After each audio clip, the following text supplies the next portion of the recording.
குடும்பத்திற்கு விசாரிக்க வேண்டும். அனைத்து உணர்ந்தவள் ஆத்திரப்படும்படி ஏதும் கேட்க மாட்டா என்பதை எனக்கு தெரியும். பிள்ளைகள் வளர்ந்து ஆளாகிவிட்டால் பெற்றோர்களுக்கு கட்டுப்பட்டவன் தான். ஆண் பிள்ளையாக இருந்தால் அந்திய காலமாய் பெற்றோருக்கு கட்டுப்பட்டான். பெண்ணாக பிறந்து விட்டால் பருவம் அடைந்த பிறகு மற்றொருவருக்கு மாலையிட்டு விட்டால் கணவனுக்கு தான் கட்டுப்பட்டான். மற்றொருவருக்கு மாலையிட்ட பெற்றவர்களே அந்த பெண் மறந்துவிட வேண்டியதுதான். சுற்றி வளைத்து நீ எங்கு வருகிறாய் என்று எனக்கு புரிகிறது. சுருக்கமாக சொல். கோபப்பட்டு விடாதீர்கள். மறுமுறையும் மன்றாடி கேட்டுக் கொள்கிறேன். என்ன கேட்கப் போகிறாய்?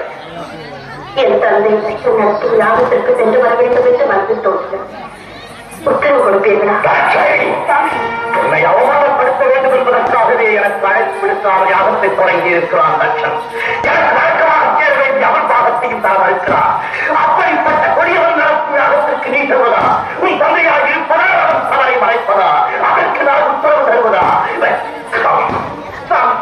அவர் அழைத்த மறுத்ததையும் அறிவாக கொடுக்காமல் இருப்பதையும் குற்றம் என்று சுட்டிக்காட்டி உங்களையும் வரவேற்று யாகத்தையும் முடியுங்களின் அறிவுரை கூடத்தான் போகிறேன். அறிவு லட்சனுக்கு ஏராளம், அதைவிட ஆணவம் ஏராளம் ஏராளம். அந்த ஆணவத்தை அகற்றி நல்லறிவு புகட்டத்தான் நான் போகிறேன். உன்னால் முடியாது. ஏன் முடியாது? அவன் அழியும் காலம் வந்து விட்டது. அதை தடுத்து நான் நிறுத்துகிறேன். நடக்காது. ஏன் நடக்காது? அவன் விதி முடிந்து விட்டது. அந்த விதியை என் மதியால் வெல்லுகிறேன். வேறையே அவமானப்பட்டு திரும்ப போகிறாய்.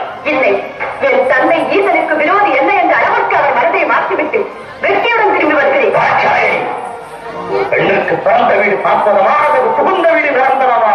இதற்கு பதில் சொல்லிவிட்டு பிறந்த வீட்டிற்கு பெருமையும் புகுந்த வீட்டிற்கு நற்பெயரும் தேடி தருவதுதான் பெண்ணின் கடமை. ஆனால் நீ கணவன் சொல்ல மீறி தந்தையை காண செல்கிறாய். என்ன செய்வது? பாசம் என்னை தூண்டுகிறது, வருத்தப்படுவே என் நெஞ்சத்தை வாட்டுகிறது. போது உங்களுக்கு பிடிக்கவில்லை, போகாமல் இருக்க என்னால் முடியவில்லை.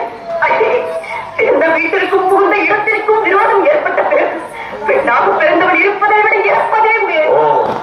தந்தையும் பாசம் என்னையும் இரு மனதுக்கு வந்துவிட்டது. தவறுதான், என்னை மன்னியுங்கள். சென்று வர உத்தரவிடுங்கள். விதி உன்னிடமும் விளையாடுகிறது. சுவாமி, போய் வா என்று சொல்லுகிறேன்.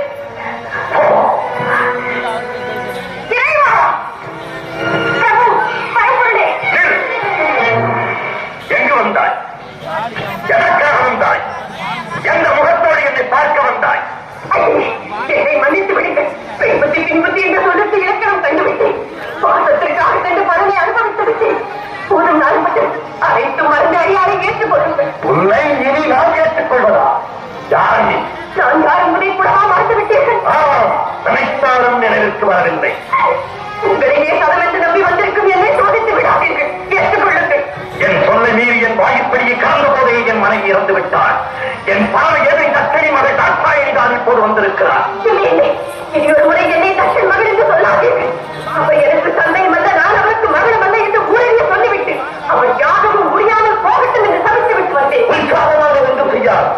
எல்லார் ஏவப்பட்டிருக்கும் ஈரவட்டன் இந்நேரம் தட்டனை பைவாங்கி யாகத்தையும் அழித்திருப்பார். எப்படியோ தொலையட்டும். என்னை பொறுத்தவரை தவறை உணர்ந்து விட்டேன்.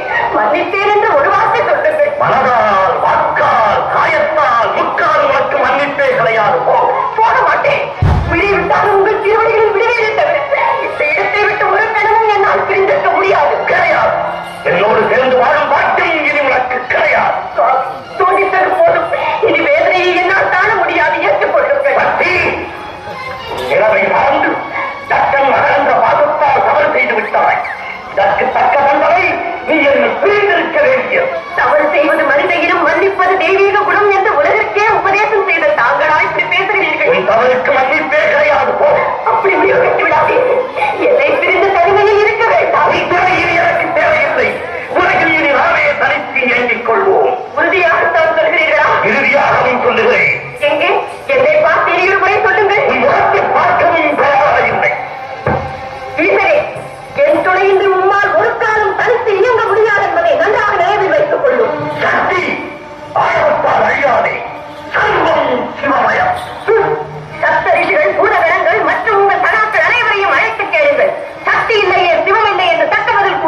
உயர்ந்தது.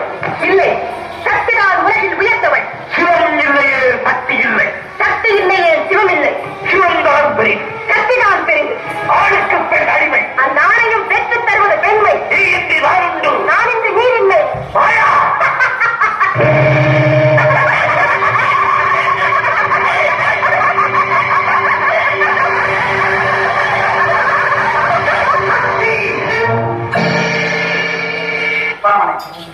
அறிந்தும் அறியாதவர்கள் எதற்காக இந்த நாடகமாடி?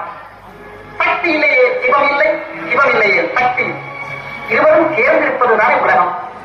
இனம் தணிந்து சிவசக்தி சமேதராய் காட்சி